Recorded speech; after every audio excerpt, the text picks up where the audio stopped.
that fucker that put that shit out. I forgot his name, but I can't stand him right to this day, right?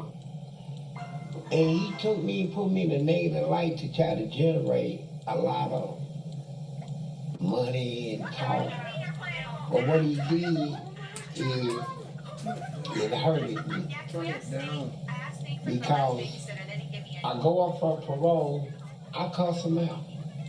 Cause I didn't think I was gonna ever get out, so I told him suck my dick, fuck you, fuck Frankfurt, fuck all you motherfuckers. Kicked the chair over, walked out of the parole room. And they told me that same day, you got parole. The same day you kicked over the table? Yeah, I cussed them out. They said I had parole. Because they had something set up for me out here. They done took my documentary and done edited it and done put it in a negative light, right? So they want me to feel this when I get out. I done caused them so much trouble in prison, so they want to show me that they're going to give it back to me when they put me on the streets, right? So every time I get a job, this shit'll come up. The booty man. Motherfuckers taking their ass and all this shit. And motherfuckers would fire me right on the spot. When they do background checks, I'm at the door. I got over 30, 40 jobs done like that. But, you know, it didn't, you know, I'm the type of nigga, I don't give up and fuck them. You know, you put me to the test, I go out there and get my money, you know, any way I can, you know. And I was trying to demonstrate when I got out of prison that I turned over a new leaf, you know. I'm done with all that crime shit, you know. But I go back into it. You can go back into what? Crime. If I had to, I'm not gonna sit out here and I got a wife now. And yeah, that's another thing. My wife know all about this shit.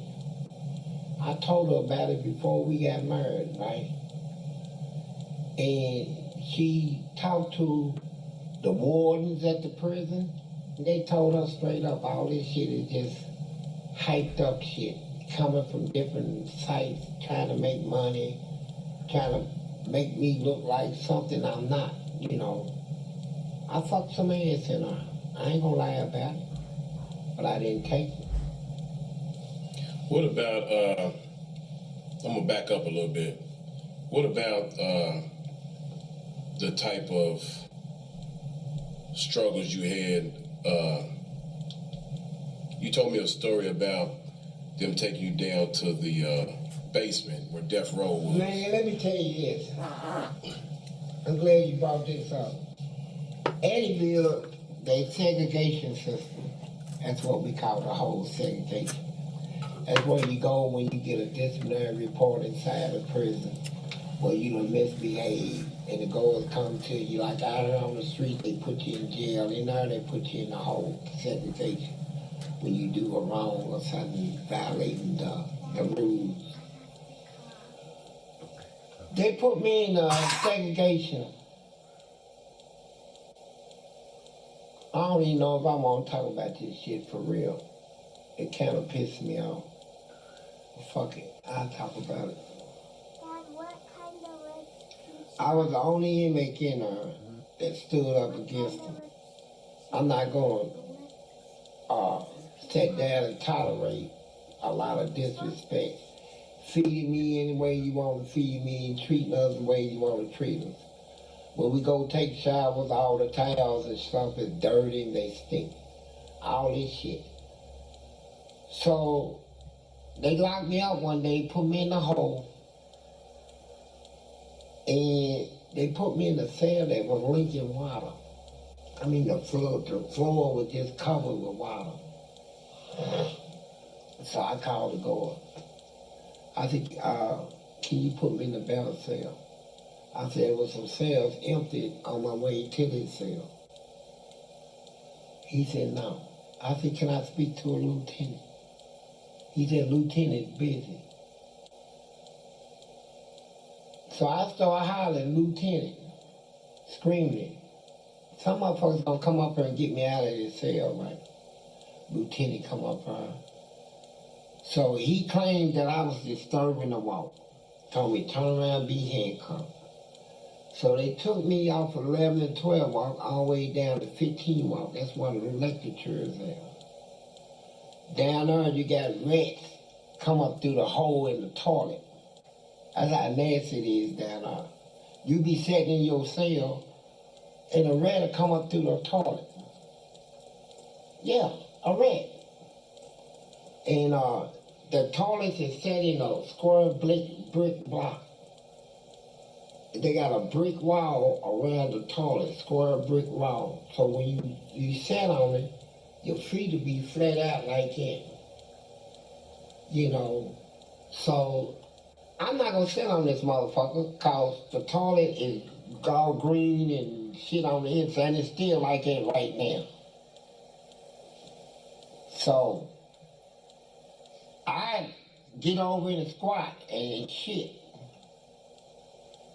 You know, but when they put me in that cell, he said I disturbed the wall.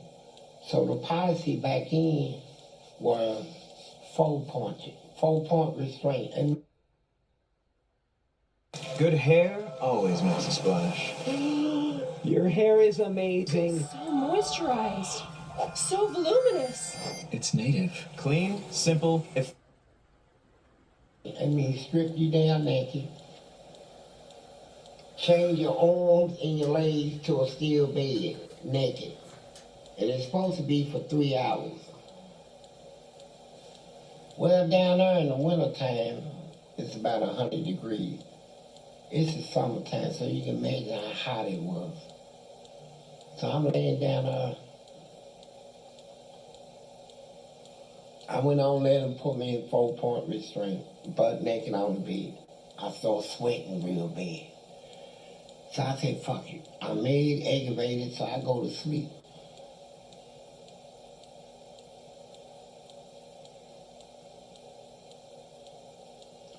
Something woke me up.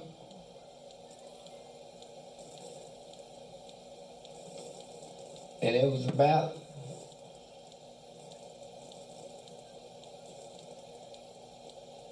It was about 500 flies buzzing in the crack of my ass, bro. Flies. Felt like I had a vibrator in my goddamn ass, right? So I'm pissed. If you move, they go deeper.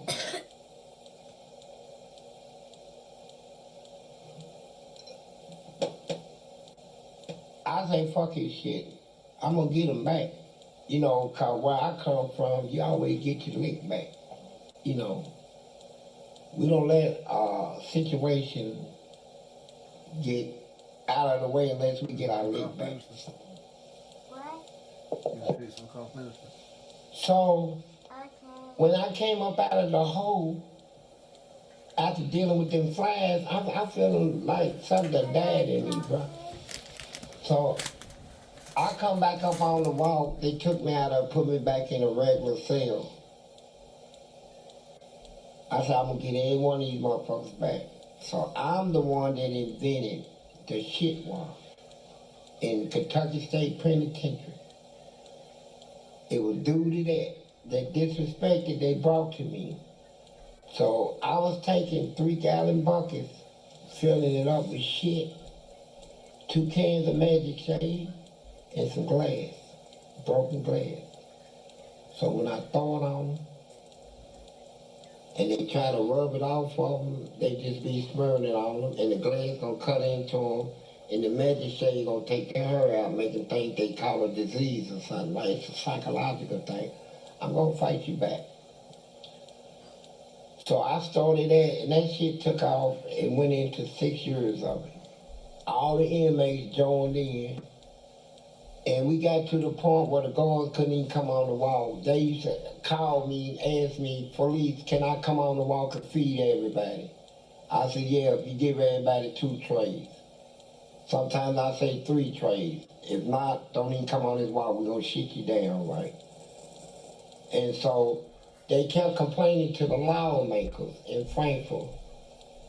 And the lawmakers were telling them, You work there at your own consent, right? You know, that's part of the job, right? Yeah. And they wouldn't do nothing for Are him. you sure? So this why I went on for 6 years. And then they finally caved in and made it a felony. Some water. That if you throw shit I spit on the gourd, it's a felony. You go in the court. I'm done. Everybody else, some of them was done, some of them said fuck it, kept going, right? That was our only way to let them know you got all the billy clubs, taser guns, electric shields. We got shit. Fight that. We got something to fight you back with, right? So after all that shit went down, that's when I, about a couple of years later, well, months, not years, months, I threw that boiling bleach. Boiling. Yeah, this motherfucker, he made a warden, and he's nasty. And all the inmates is afraid of him, and he made warden just being a nasty, rotten ass motherfucker. And when he came by my cell, I threw that 5-gallon bucket of bleach in his face. After I done boiled it for 4 or 5 hours. Get the fuck out of here, man. You ain't my warden. And he went into a hospital. He stayed in there 18 months getting skin grafts and shit. And at the same time, I'm still fighting him on all other levels.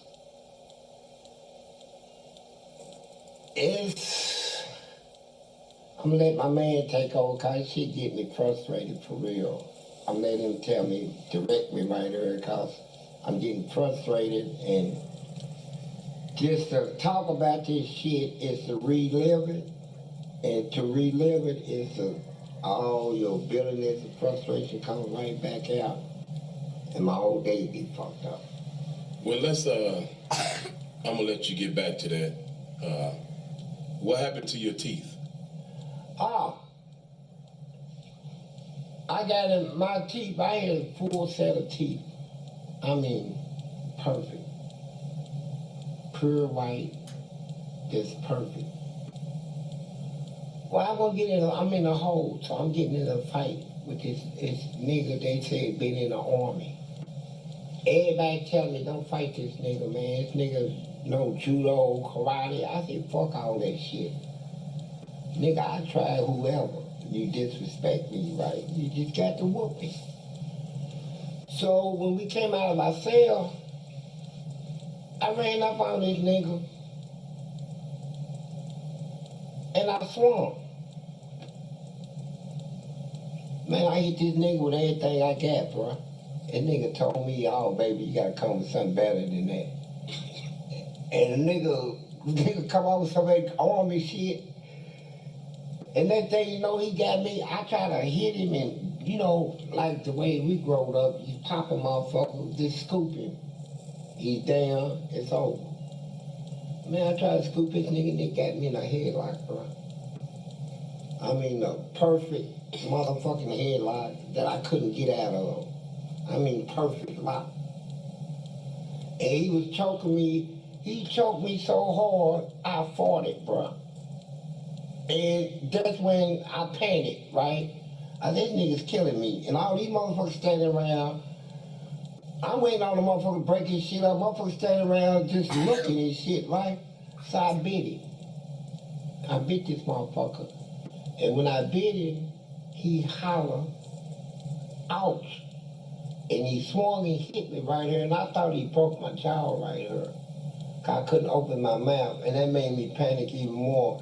So I'm doing like that, trying to break my mouth away from him, and then realize that I done tore all this open. I locked on this nigga, man. Like a pit bull. Yeah, I locked on him. Tore all this shit open. So here's what happened. And he was a guard, right? No, he's an inmate. He was an inmate? Yeah. One of them big, massive motherfuckers come out of the military. They got a lot of them motherfuckers in prison. Motherfuckers come out of the army and shit, right? And so When I seen the damage that I did, he got 32 stitches. I said, God damn. Shit. That's what I want to start doing, biting these motherfuckers, man. And so the next fight I got into, I beat this motherfucker, beat his ear off. So when in the whole, we get to go to the prison hospital, fill out when we want to go. So somebody went there and come back and told me that they seen the dude that I was talking about biting his ear off. And say, man, he had both ears. Told me I was lying. I said, bullshit, I ain't lying about nothing. I knew I beat it off. But when I seen it for myself, I told myself, the next time I bite one of these some bitches, he ain't gonna get it back. I'll swallow that motherfucker before I give it back to him, right? So I got in a fight about 3 days later, right? Did the same thing. I beat this motherfucker whole side of his face off, right? And swallowed it. I beat another motherfucker's nose off. I bit a motherfucker's top lip and his bottom lip, tore it off of it. This shit is documented. It's recorded and documented. I done shredded these motherfuckers with my mouth, right? Then it got to the point where didn't nobody want to fight me because they'll say, nigga, all you gonna do is bite a motherfucker. You goddamn right, I'm gonna bite the shit out of you, right? So the commissioner, her name was LaDonna Thompson.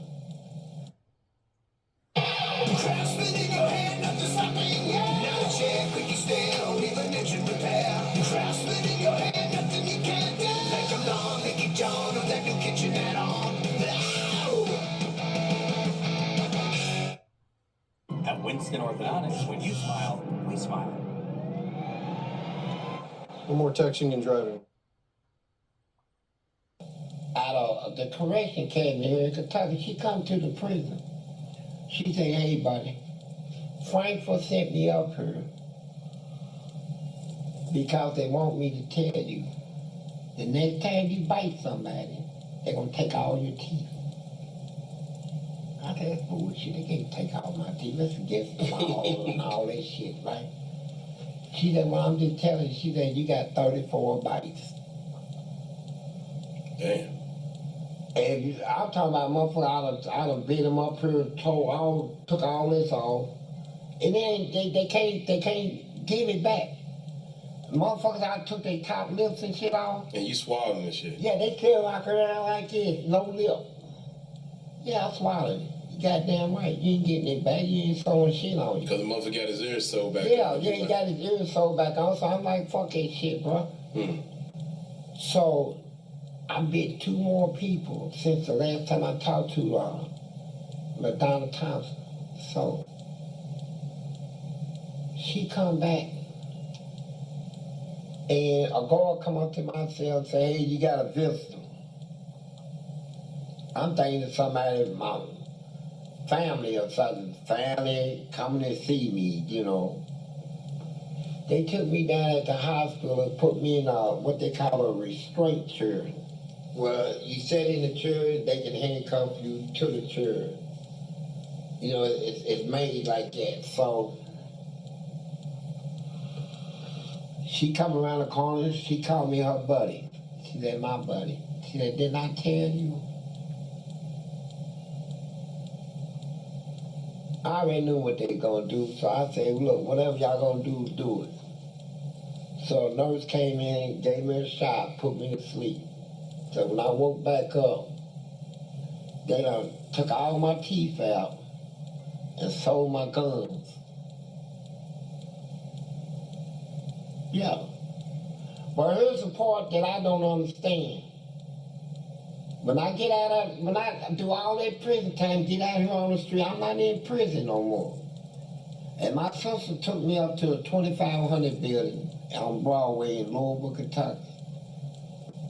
And we was talking about some teeth, you know, I need some dentures.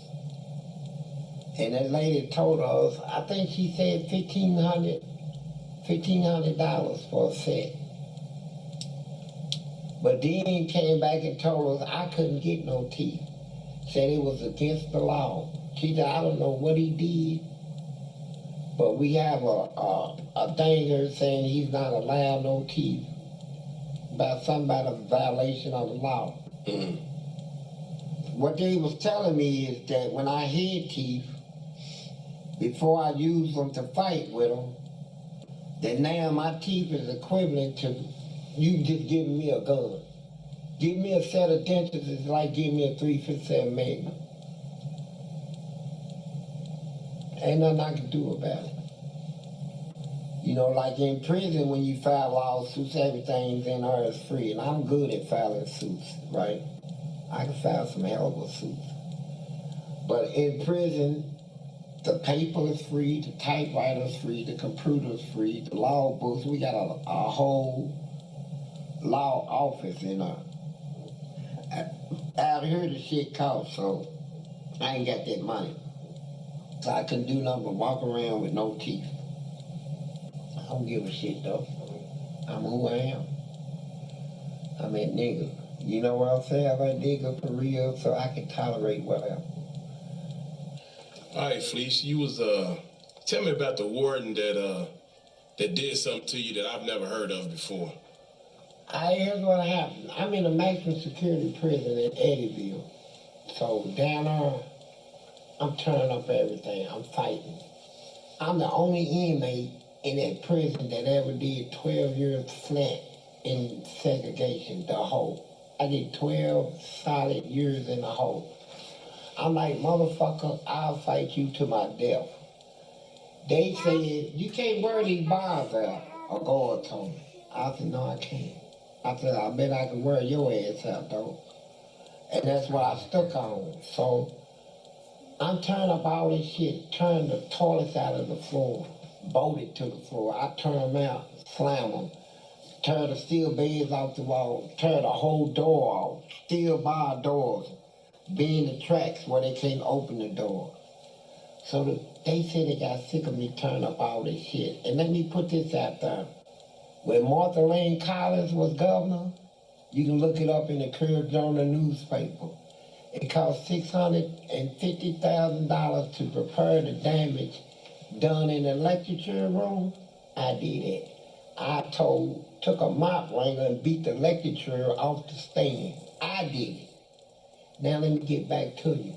Why these motherfuckers hate me. So, these motherfuckers, they didn't like me. So, they built down at North Point Training Center here in Kentucky.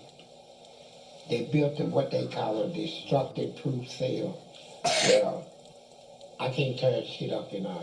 The bed was made out of solid concrete. They took the door, put a solid steel plate over the door with little holes in it like that where they can peep in and see what I'm doing. Everything else, the toilet and everything was welded and bolted to the floor, the lights in the seat, everything. So when they brought me down there, I'm thinking they just transferred me, just gave me a break from Eddyville, just to cool me off or some old shit. They brought me down there on some bullshit. So when they put me in the cell, they stripped me naked. No shoes, no socks, no toilet paper, no mattress, no sheet, no blanket. And they left me like that for 8 months. Because I already knew that they was, I said, man, why y'all doing me like this? I said, I ain't got no problems with y'all. My problems is with the guards at Eddyville. That's who I've been fighting. I didn't realize that when you fight one, you might as well fight them all because they a system. As an organization, they gonna all fight with each other against whoever fights them. So when wintertime come up, I had a lot of ice frost on the inside of my wall where you take your fingers and scrape the walls and ice come out. And I'm sitting there naked. I said, one or two things gonna happen, bro.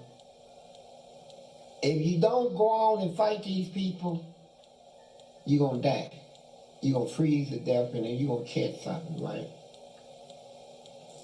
So I said, fuck it. They won't, I'm not gonna die in there. So when I got done with him, I tore the whole door off, steel door. Tore the toilet out, tore the ceiling out, knocked the whole wall out. I knocked the whole wall down. With what? With a bed and a toilet. I took the toilet that I done tore off the floor and kept smacking it to the wall till it knocked the hole all the way through. I tore the whole wall down. Well, the warden had his guards, and I knocked all the water sprinklers. I had all busted all in, and I beat everybody inmate's door so the guards couldn't even open their door. They had to shut that whole wall down. So they took me to the warden's office, butt naked. He said, take all that shit off of him. His name was Dewey Showers. And if he's alive, you can see me now, Dewey smiling at you. Yeah, he was a nasty, cocky, country, hillbilly motherfucker. He said, take all that shit off of him. They said, warden, he might go off. He said, he ain't crazy. He said, what's this on my desk? I said, it's a 38. He said, you believe it's loaded? I said, I know it's loaded. So when they took all the stuff off of him, he said, you see that window right here? He said, you see that fence? Yonder. That was his word. If you can make it to that fence, he said, I ain't gonna shoot number one time. You can run zigzags, turn flips or whatever. If you touch that fence, I'll put you on the streets. I said, man, I'm not climbing out that window. Fuck that.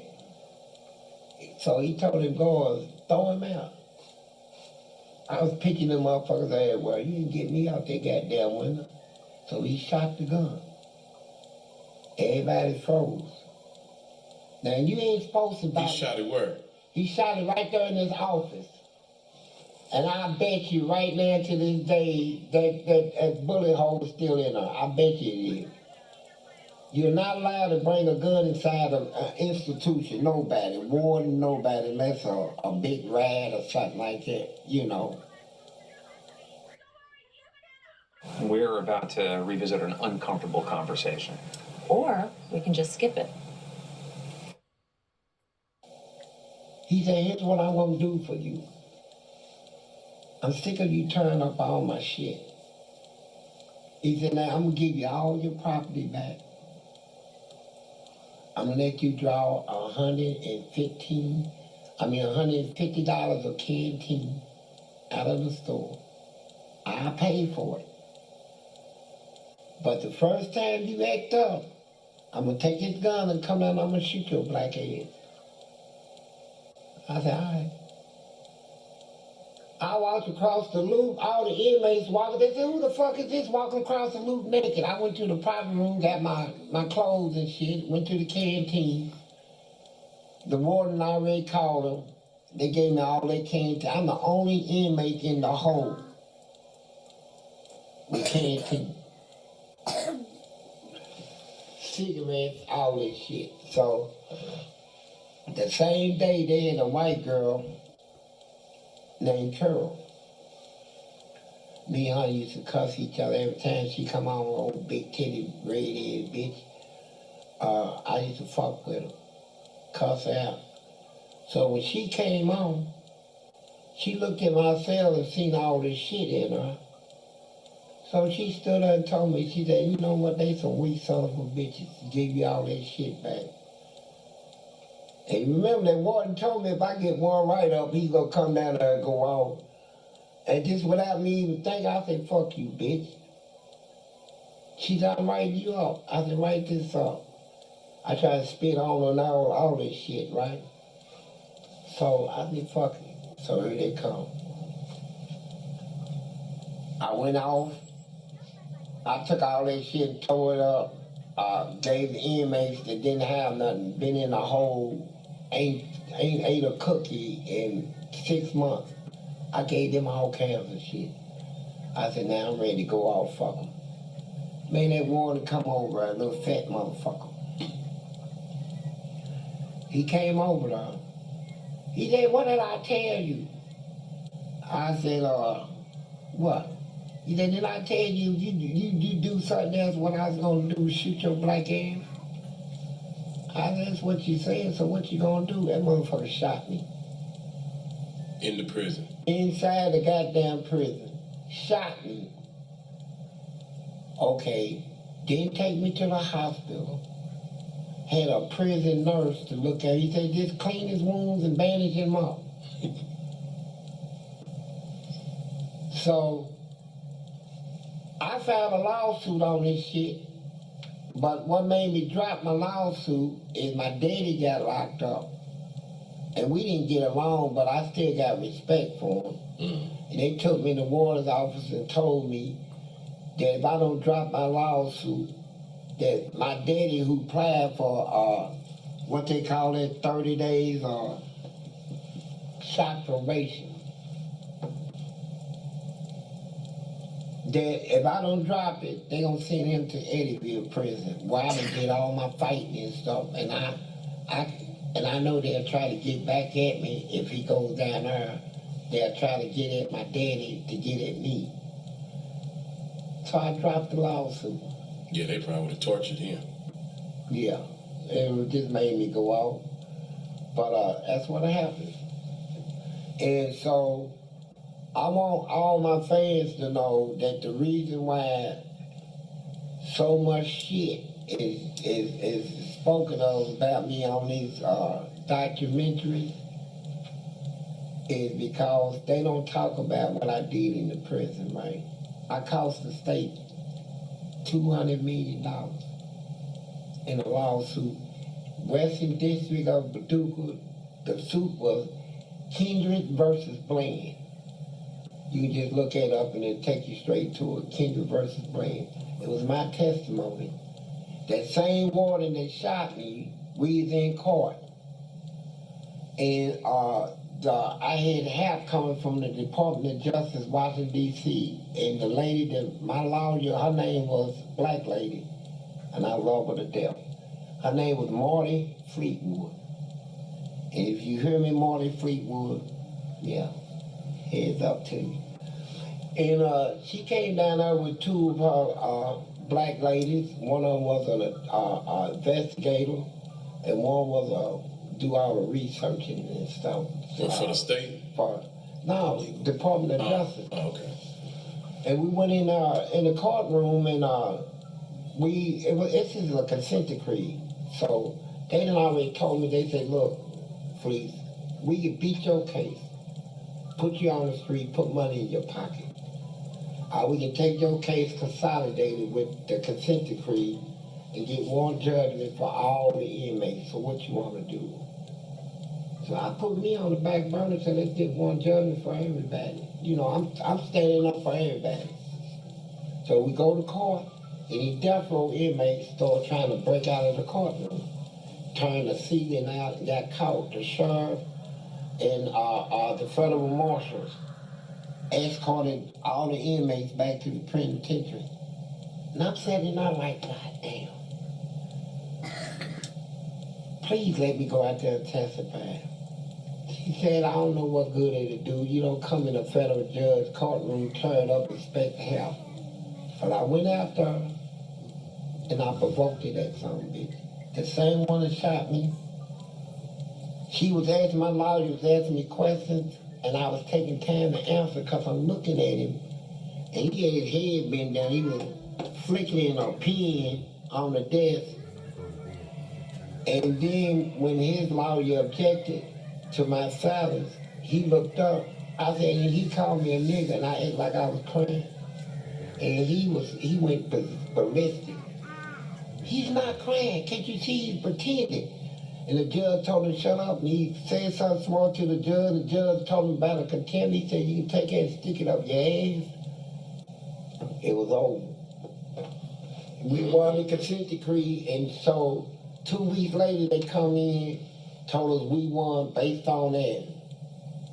And they told them guards that was carrying all them big billy clubs and popping motherfuckers in the head, we got to have your clubs. That was part of the consent decree. Take all that shit away from them.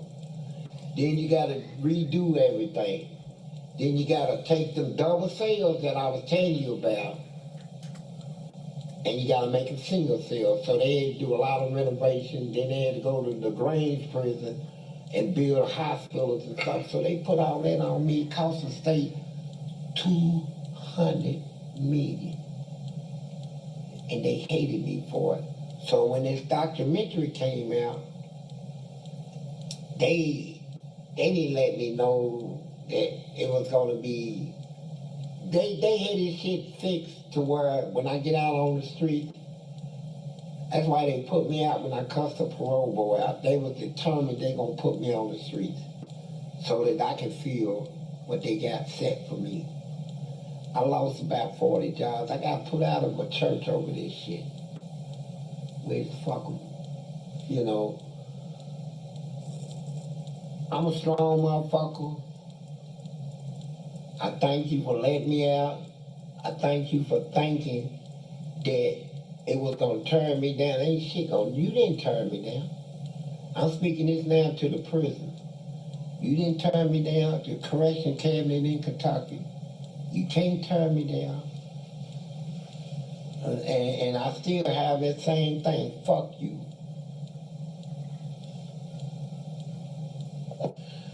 All right, Fleece. I got a question in the comments. I think it was yesterday, actually. How does a man go into prison on a 12-year bid and end up doing 40 years? What kind of crimes went on for them to give you that much time? Well, it's easy because, you know, like in prison, they got their own rules and regulations. Like on a fight, you get in a normal fight, it's 15 days in the hole. While you fighting, you break his jaw. They take it up to 45 days in the hole. You stab them, bust their head, or kill them. You go to outside court. That's called a 7-1, 7-2 write-up. Neither snow-capped mountains. That's how you can get in the fight department. So when I go in prison, remember, what everybody is forgetting to remember is how old I was. I turned 16 in the penitentiary. I'm in the penitentiary, the maximum security penitentiary with some of the rough serial killers. Motherfuckers that done killed whole fucking communities and shit. That's who they put me in there around. You got people being locked up for ages. They mad ain't on nothing but booty, butt, fucking something, pumping the motherfucker out, taking the motherfucker's money. Then you got all these inmates in there that their families don't send them no money. So everybody's in there stealing, hustling, trying to get shit, right? So, any disrespect brought to me, I'm taking it serious in the penitentiary. Because in prison, you fight a regular fight and you think it's over, motherfucker come back and stab you, kill you. You know, I've seen so much of that and I heard so much of it to where I got to the point where if I get in a fight, oh yeah, my whole thing of fighting is to do as much damage as I can to make sure you don't come back, right? And so, I remember when I picked up my first 3 years, it was over this dude. They brought him from the Grange, from another prison. He stabbed somebody. And the person he stabbed had like a reputation in my city. And now this dude, not even from my city, is running his mouth like he's a tough motherfucker. Put him next door to me in the hole. He wanted to talk. I told him I ain't have no rep. Next thing I know, he threw a cup of piss around the bars, and I ain't gonna lie, he got on me. She got in my goddamn mouth. Yeah. I spit. I said, I'm killing some bitch. So the lady guard that was working, Kathy, she said, hey, I heard what he did to you. You want him? I said, yeah. She said, when I let him out for a legal call, that's where the inmate gets in a hole. When they go to the hole, you can get out, make a legal call to call your legal aid to represent you or whatever they got you in a hole for, even outside choice. So she said, I'm gonna open your door by mistake. I said, please do. I tore the toilet off the floor, a porcelain toilet, had the water still in it. When she opened that door, I had that motherfucker over my shoulder like this, and I'm tipping down the hall. I don't want this motherfucker to see me. But when I was coming down the step, soon he looked up, I done threw it. That motherfucker hit him in the shoulder. It dislocated all that shoulder, but he was still able to run. You can see his shoulder hanging way down here. And when the toilet broke, he ran all the way in the back, and they got bars that goes up to the second turn. So he clammed the bars to go up to the second turn. So I took the toilet that was already broke it some more, took it in pieces, and I was throwing them at him because they had sharp points on it. And every time they hit him, it'd cut him, you know. So he made it to his door and ran in his cell, and they shut his door. So I'm not done with this. Nigga, you gonna do some piss on me, nigga. She gave my mouth. Nigga, fuck you, nigga. I'm coming for you, right? So I went to an inmate and said, give me your toilet paper. So I got toilet paper from 8 inmates, took it all off the road, threw it up over the rail, clammed up took a blanket. So when I went up there, he's standing up with holding his mattress up. So I was throwing the shit, hitting it in the ceiling, make it bounce down on him. And it was still hitting. So he get up under the bed to try to avoid it. So I threw the toilet paper on top of the bed and a blanket over it and lit it on fire. Bring your black ass out from under that bed, boy. I'm gonna get you. And them guards is hollering, they shooting all kinds of gas and mace. Get in your cell. I said, fuck you. And I fucked him up. But here's the thing, only thing that dude ever did, after I did it, I get an outside charge. I go to court. He come to court, testify in my behalf. He tried to get me off because he know what time it is. But they still convicted me, right? And they gave me 3 years off of that, right? When I picked up some more time, I said, fuck these motherfuckers in here. I ain't gonna never get out of this son of a bitch. So the very next thing, I got in another fight. You know, same thing, picked up some time. Then I got into it with a guard. See, cause them guards, they think, just cause I'm a guard like police is out of here, they supposed to be held to a different standard. Like, they can say shit, you can't say shit back, do shit, you can't. Man, fuck you, I'm gonna treat you like I treated you. I don't see your badge or none of that shit, bro. You bring disrespect, I'm coming at you. I'll fight you, your whole organization. That's what I did, and so that's what happened. You know, is that right there, bro?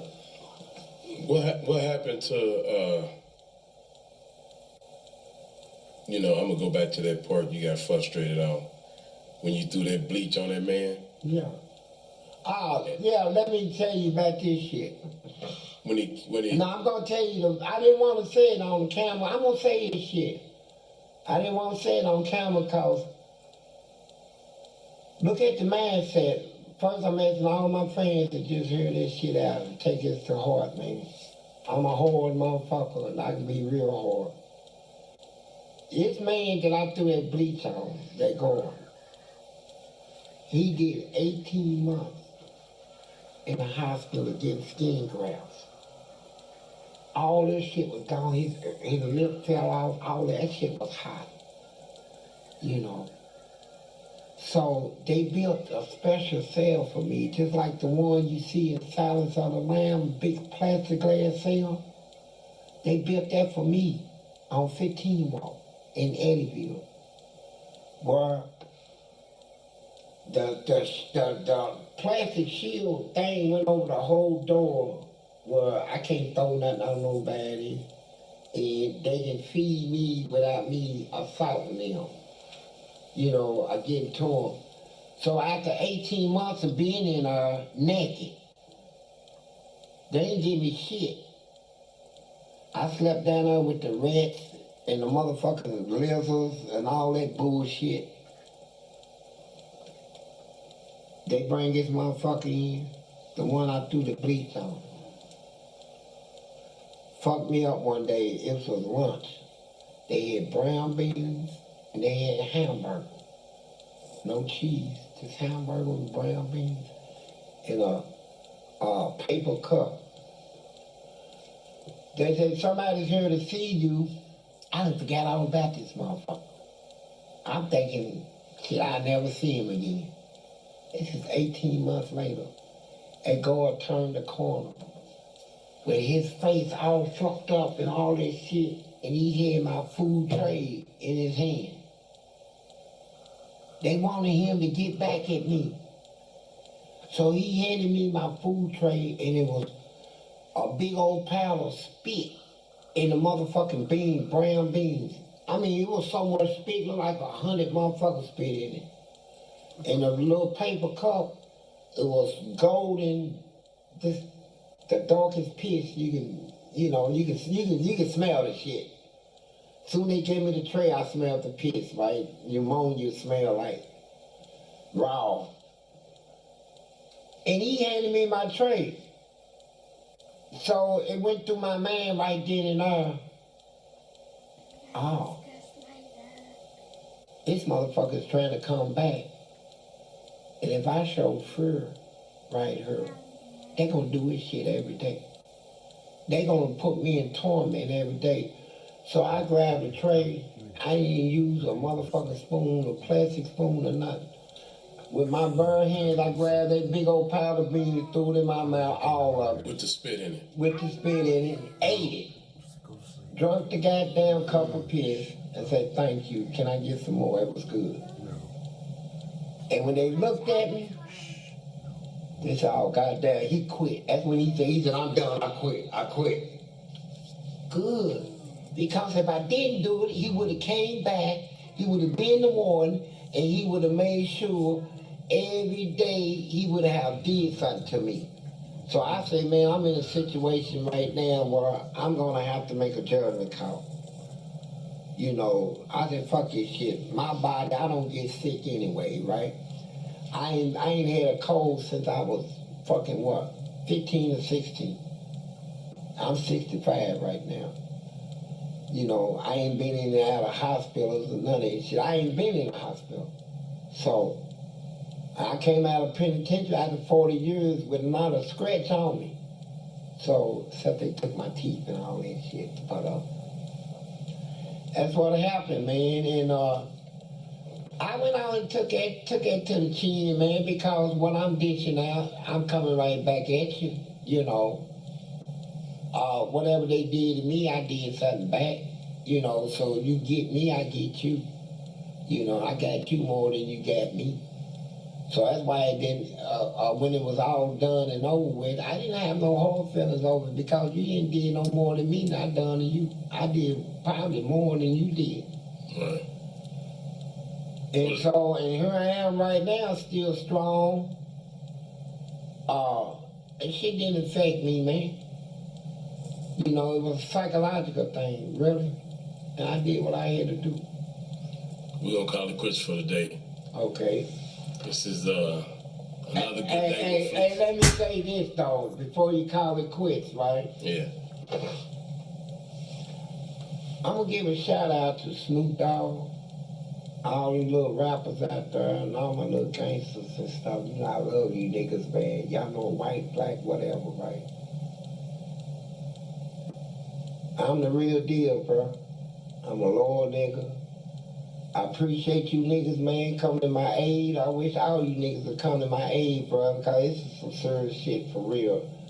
And I want all my fans that is on them other sites, because you got a lot of people running out there claiming, I'm Fleece Johnson. You ain't me, motherfucker. And they making money off of shit, right? Put my head on somebody else's body I had a friend tell me the other day, oh, is that you? Nigga, that ain't even my body. Dumbass motherfucker. But anyway, I love y'all, man.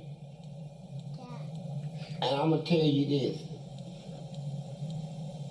This ain't even a portion of what you wanna hear and what I got to tell you. This ain't even a part. This is just a fragment. What I got to tell you next, believe